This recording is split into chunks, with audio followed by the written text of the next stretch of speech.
Magandang araw mga ka-jewels. Ngayon po ay tuturo ko po paano po paggawa ng ating headdress. Very simple and easy. Ito pong pattern na ating ginawa ang ating pong gagamitin at gagawin. Ito po ay regular size, nasa 37.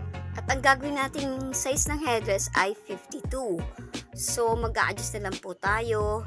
Igigit na po natin ang ating pattern at magdadagdag po tayo ng centimeters para po makabuo ng 52. I-trace po natin ang ating ginawang pattern sa ating rubber. Pagkatapos po natin may trace at ating pong gupitin na to. At pagkatapos po natin itong magupit, ating pong lagyan na natin na design sa pamamagitan ng gunting. Lalagyan po natin ng design na dahon at scrolls.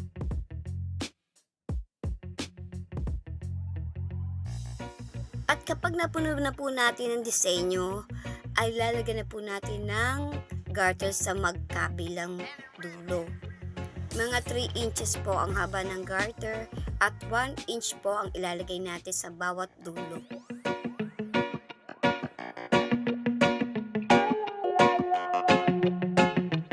Ang parting likuran ng ating headdress. Ayan po, tapos na po ang ating project for this day.